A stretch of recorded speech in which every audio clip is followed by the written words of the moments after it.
Sarah McIntosh, and I'm the owner and chef at Epicerie here in Austin, Texas. And today we are going to be cooking together. I am going to make some 1554 cornbread with a honey butter that also has the 1554 in it. And then we're going to make a beer glazed half chicken with a little bit of salsa verde, and we'll put it on top of a salad. It's a little bit lighter kind of salad and chicken because it's kind of getting hot here in Texas. So I'm gonna start off by we're going to make cornbread with New Belgium's 1554. I really like this mix because it gives it a really deep, kind of rich, like yeasty flavor, and it's a nice complex play on a regular old cornbread. So for that, we're gonna start with the dry ingredients first. I have some Barton Springs milled cornmeal. I really recommend getting fresh milled cornmeal if you can. A lot of places that do that allow you to order online. So you can get it from Barton Springs Mill. Anson Mills is one I've used for a long time also. It really makes a really big difference whenever you're baking with cornmeal or using it to fry stuff, because you can really taste the corn, and it's not, you know, it's very different from like opening a box of Jiffy where it smells like cardboard. We'll start with the dry ingredients. We have the cornmeal here. I use cake flour in my cornbread because I like for it to not be super dense. And then this is the salt, sugar, and baking powder. So we're just mix those in, and then we're gonna come in with the wet ingredients. I have eggs, canola oil, and buttermilk, and then the beer, of course. So we'll start, I'm gonna mix this guy up real quick, and then kind of make a little well in the middle for the wet ingredients. I've whisked the eggs already, so we're just gonna add the buttermilk. We're gonna add half a cup of cerveza.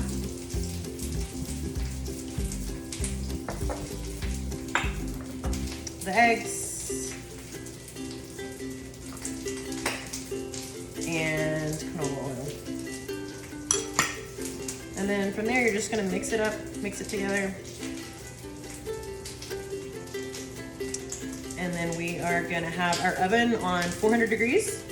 And if you bake this in a cast iron skillet, you're gonna wanna bake it for around 20 to 25 minutes because you have a nice flat cornbread. I'm gonna bake mine in a pan because I like to slice it in nice square slices after, and then we're gonna sear it up again on the flat top once it's finished and put that butter on top.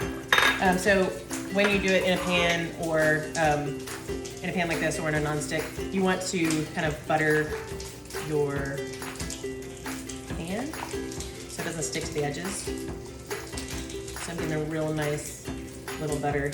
You just do that with your hands, your washed hands. Okay, now that I have some nice clean washed hands, I'm gonna take this cornbread batter and pour it into my pan. You wanna get everything. It should come to about like 3/4 of the way up the pan if you're doing it in a loaf pan. This is a small loaf pan, so it's probably not gonna work out too well in a large loaf pan. It'll probably end up either being really dry, but if you cook it for less time, it should be good. All right, now that I have my cornbread in there, I'm just gonna throw it in the oven.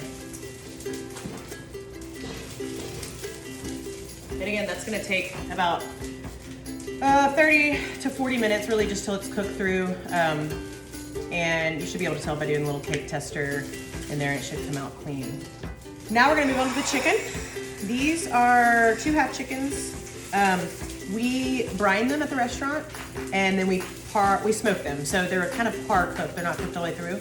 And then we can sell them like this. So for these kits that we're gonna be doing for these recipes, these will be ready to go. All you have to do is sear them and then finish them in the oven. So that's what I'm gonna show you how to do today.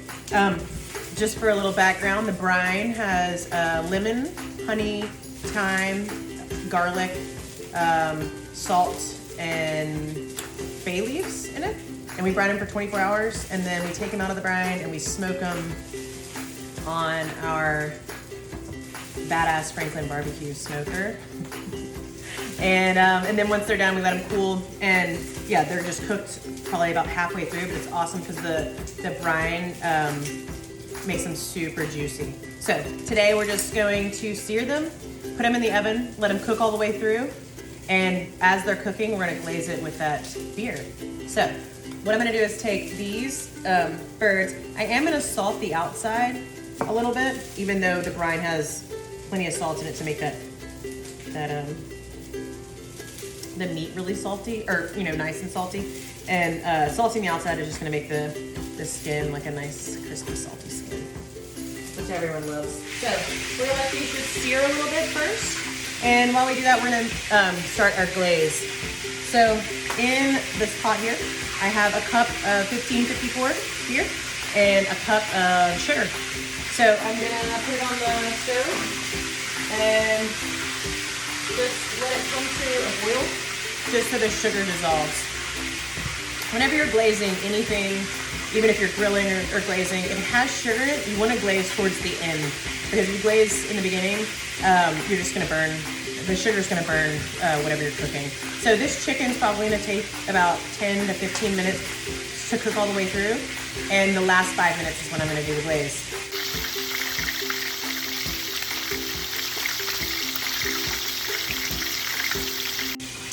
So my chicken's looking really good. I can show you, we are starting to brown real nice. That nice roasty, toasty brownness. That's what you want, is a real good crispy skin. And then we have our glaze going here. So now it's going to go boil. The sugar has completely dissolved once that's happened. And you can see it looks real good. It smells really good too. Yum. Okay.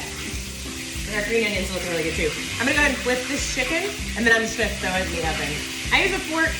Some people use tongs, but tongs will rip the skin on your chicken. So if you're looking for a pretty presentation, don't use tongs. Don't ever use tongs. But now that we have it flipped, I'm just gonna go ahead and throw it in the oven. It can go in the same 400-degree oven. Again, remember this is like almost cooked all the way through anyways, so we're just bringing it up to heat it all the way through, and then so it's like ready to eat. So then I'm gonna throw this in the oven. Ooh, our cornbread's looking real good too. We're gonna take our glaze here, and you have like a little brush would be ideal. If you don't, I have no idea what you should use, to be honest. You need a brush. Order a brush from Amazon. It's good for a lot of things. So I'm glazing with my beautiful beer glaze, and then we'll come back and do it again. All right, round two. I'm gonna glaze these babies again. Now that our chicken's nice and glazed, we're getting to the good part. So we're gonna start making our salad that is gonna go under the chicken. This is escarole. It's a chicory green. So anything that's similar, like frisee is something that's super, I guess, prevalent at the grocery stores. Any kind of hard lettuce, that's what you want. And then here I just have a really delicious lemon bin. Again, the Dijon mustard, just pulling that back through. A little bit of lemon juice and a little bit of extra virgin olive oil. And then I'm just gonna put salt and pepper in there as well. So I'm just gonna dress this lettuce. And generally speaking, vinaigrettes are 1-to-1 on the whatever vinegar you use and the oil. And then I just put like a teaspoon of mustard in there. But you can really use any dressing in the salad. Anything you have on hand. We sell several dressings. We have lemon vinaigrette. We sell Caesar dressing, ranch dressing, any kind of like salad dressing. We have like a Riesling walnut mustard dressing. That would be really good here too. But I just wanted to keep it simple because there's kind of a lot going on. So you're just gonna make sure these are nice and dressed. And then we're gonna put it on our plate. So here, I'm just gonna put this lettuce at the bottom. We can put those birds on top. And I'm kind of spacing it out. That's probably good. I'm gonna add some escabeche. We make this in-house at the restaurant. It's green tomato escabeche, and it's really good on the salad. It's another nice like little pickly item. And this just has, I like keep this at home all the time. This has green tomatoes, and jalapenos, carrots, and a little bit of onion, and then obviously some spices and vinegar, all that kind of good jazz. And you just kind of place those around. Okay guys, now that we've glazed that bird for the last time, 2 glazes is plenty because we're also going to add the salsa verde on top, which has the glaze in it, you know, so you're getting a good amount of flavor. I'm gonna pull these birds out of the oven, but look at that, yummy. Oh, it's money. Okay, so I have my salad here. Oh, yeah. I'm just gonna get these suckers out of here. They look really good. Ooh, and they smell super good too. And juicy. We're just gonna put that right on top.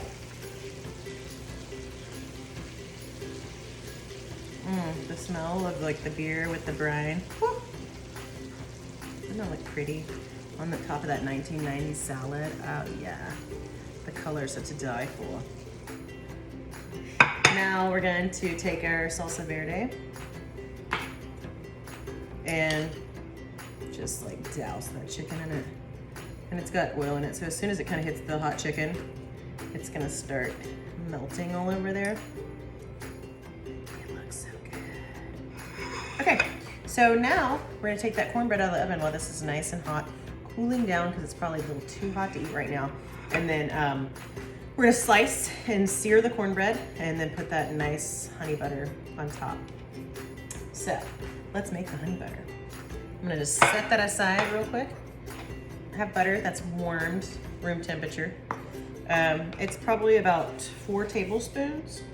I mean, this isn't the honey butter situation isn't like a crucial recipe.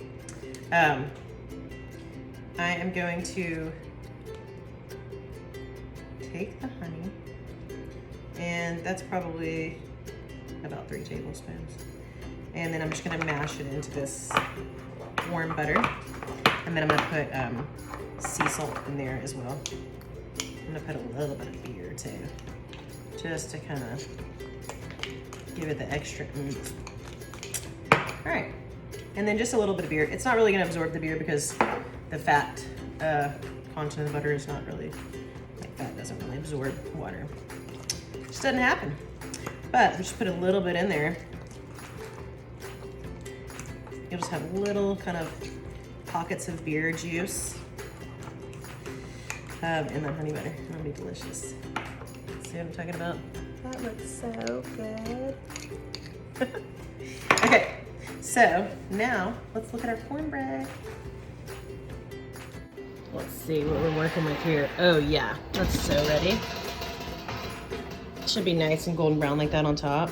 It looks so good. And it smells perfect like corn, like cornbread should. All right, now what we're gonna do is you're gonna make sure you either have a pan or a flat top turned on. And then we're gonna slice it and sear it. So once our cornbread is nice and cooled, we're gonna take it out of the pan. Just needs to be like warm to the touch where you can touch the pan without burning yourself. And then this is my brisket knife. You wanna use a serrated knife to slice it because it's still gonna be kind of tender if it's warm through. If you're like mashing down with a non-serrated knife, you're gonna be in trouble because it'll probably fall apart. So I like nice, like 1/2 inch slices. We'll just make 4. It's probably enough for, 8 slices or so. What's awesome about this Barton Springs Mill cornmeal is you can kind of still see like the little corn chunks in there. All right, and then now I'm just gonna I still have quite a bit of oil on my flat top. You're really looking just like brown it, but I'm probably gonna put a little extra butter.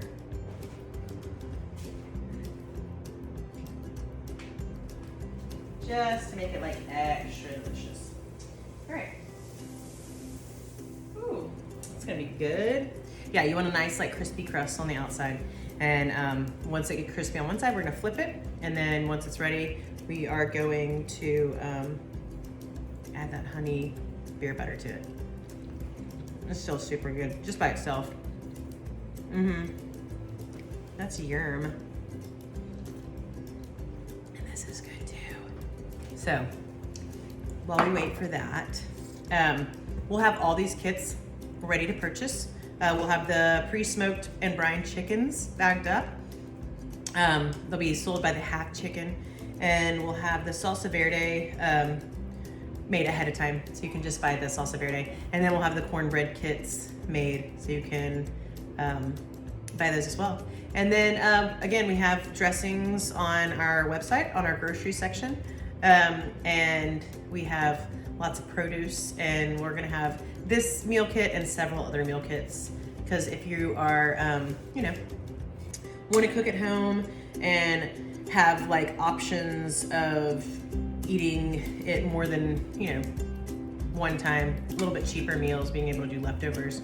That's kind of what I've been doing with, like, you know, I have kids and stuff, and it seems a little easier if I can get a kit that has leftovers and it's not just one meal. And all of our kits are relatively easy, relatively quick for all like the working moms that are trying to like work and take care of their kids and homeschool and now cook every single meal since your kid's not getting any school meals anymore. So yeah, we're trying to make it a little bit easier and have some healthy options for you so you can take them home and hopefully prepare them in 10 to 20 minutes and have it ready to go. Okay, now our cornbread is super crispy on both sides. All right, now the butter is up to you. I like a lot because, you know, come on, it's butter. And they're so cute. So anyway, this is kind of wrapping up our little cooking class for today. We have our 1554 cornbread with a 1554 honey and beer butter and our 1554 glazed chicken. And I am about to eat the mess out of these. I'm so excited. Yeah, so we'll have these kits for you guys ready and waiting for you this week. See you soon.